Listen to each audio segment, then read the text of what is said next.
Hello everyone, good morning. মিষ্টি সোনার লাইফস্টাইলে তোমাদের সবাইকে ওয়েলকাম। তো আজকের ভিডিওটা একদম সকাল সকাল উঠেই আর কি শুরু করে দিয়েছি। তো দেখতেই পাচ্ছ আজকে সকাল সকাল সূর্যি মামা একদম দেখা দিয়ে দিয়েছে, মানে আজকে সারাদিনটা বেশ ভালোই যাবে।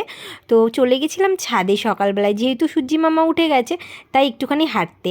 তারপরে চলে এসেছিলাম নিচে এসে সকালবেলা যে দুটো আমার ওষুধ থাকে সেই দুটো ওষুধ আমি খেয়ে নিলাম। খাওয়া দাওয়া করার পরে চা খাওয়ার পরে এই যে চলে গেছিলাম ঘরে বিছানা তুলতে, কারণ এমনিতে তো কোনো কাজ করি না এই অবস্থাতে। তো একদম তো বসে থাকাও ঠিক না, যেহেতু ডাক্তারে বলেছে একটু হাঁটাহাঁটিও করতে, আর যে কাজগুলো আমি পারবো সেগুলো আর কি করতে। তো এই যে আস্তে আস্তে এখন বিছানাটাকে আমি গোছাচ্ছি। তো এমনি ভারী জিনিসগুলো তো বর বা শাশুড়ি মা তো তুলেই দেয়, তো যেগুলো হালকা জিনিস সেগুলো আমি আর কি যতটুকু পারি আস্তে আস্তে ততটুকু করি। আর হ্যাঁ, তোমরা অনেকেই বলছো ওই চ্যানেলে ভিডিও দেওয়ার জন্য, কিন্তু ওই চ্যানেলে আর ভিডিও আসবে না, মানে ওই চ্যানেলে আমি আর ভিডিও আপলোড করব না। তো এবার থেকে এই চ্যানেলেই রোজ রোজ ভিডিও আপলোড করব। তো তোমরা অবশ্যই এই চ্যানেলটাকে সাবস্ক্রাইব করে নিও। তো মিষ্টি সোনাই লাইফস্টাইলটা তোমরা অবশ্যই করে সাবস্ক্রাইব করো। আর তোমরা যেভাবে আমাকে ওই চ্যানেলে ভালোবাসা দিচ্ছিলে অবশ্যই এই চ্যানেলটাতেও আমাকে ভালোবাসা দিও, তাহলেই আমি এগিয়ে যেতে পারবো। কারণ তোমরা যদি ভালো না বাসো তাহলে আর কি করে এগিয়ে যাব বলো। তো চলো, তোমাদের সাথে গল্প করতে করতে আমার বিছানা তোলা হয়ে গেছে।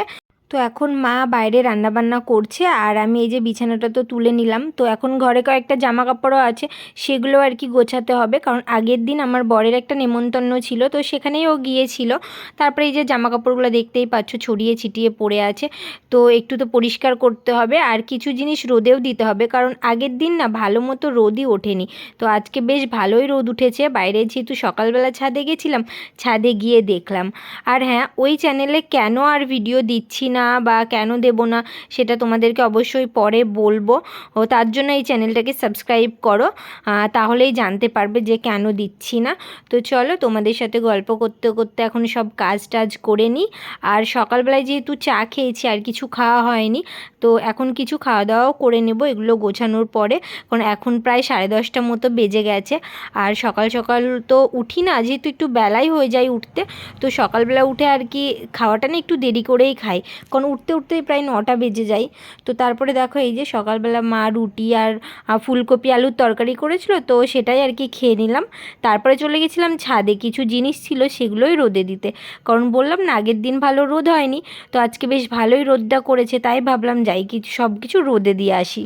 আমাকে দেখে কি মনে হচ্ছে যে প্রচুর পরিমাণে ঠান্ডা লাগছে, কারণ সোয়েটার চাদর তার উপরে কানে যে হুডিটা পরেছি সেই টুপিটা আমি কানে নিয়ে নিয়েছি, কারণ এটাই এখন একদম ঠান্ডা লাগানো যাবে না। তো এখন যদি ঠান্ডা লাগিয়ে ফেলি তো পরে প্রবলেম হবে বেবির। তো সেই কারণের জন্য কি বলো তো, আমি যে হুডি পরি সবসময় টুপিটা কানের মধ্যে আর কি নিয়ে নিই, যাতে আমার ঠান্ডাটা না লাগে, সেই কারণের জন্য। তো এই যে দুপুরবেলা দেখো মানে ছাদ থেকে চারিপাশটা আমি তোমাদের দেখিয়ে দিলাম। তো বেশ ভালো লাগছিলো, আর যেহেতু আজকে রোদটাও ভালো করেছিল তো সেই জন্যে ছাদে থাকতেও খুব ভালো লাগছিল। তো চলো এখন যাব নিচে স্নান টান করে, এই যে এখন বসে গেছি খেতে। তো অনেক দিন ধরে আর কি ফ্রাইড রাইস খেতে ইচ্ছে করছিল, তাই যে ফ্রাইড রাইস একটা তরকারি আর তার সাথে ডাল ছিল আর আলু ভাজা। তো খাওয়া দাওয়া করে এই যে একটুখানি ঘুমিয়ে নিয়েছিলাম, কারণ শুয়েছিলাম তো, তারপরে বেশ দেখছি ঘুমটা পেয়ে গেছিলো। যাই হোক, ঘুম থেকে উঠে বিকেলবেলায় চলে গেছিলাম ছাদে একটুখানি হাঁটতে। তো এমনি তো আমি বেশিরভাগ নিচেই হাঁটতে যাই, তো আজকে আর নিচে গেলাম না, আজকে চলে গেছিলাম ছাদে, কারণ প্রত্যেক দিন ডাক্তারে বলেছে আর কি হাঁটাহাঁটি করতে, তো সেই কারণেই। তো এখন একাই আছি আর মাও নিচে গেছে হাঁটতে। তো চলো আজকের ভিডিওটা এখানেই শেষ করছি। ভিডিওটা কেমন লাগলো অবশ্যই বলো, আর ভিডিওটা ভালো লাগলে একটা লাইক করো, কমেন্ট করো, শেয়ার করো, আর চ্যানেলটা অবশ্যই সাবস্ক্রাইব করো। দেখা হচ্ছে নেক্সট ভিডিও।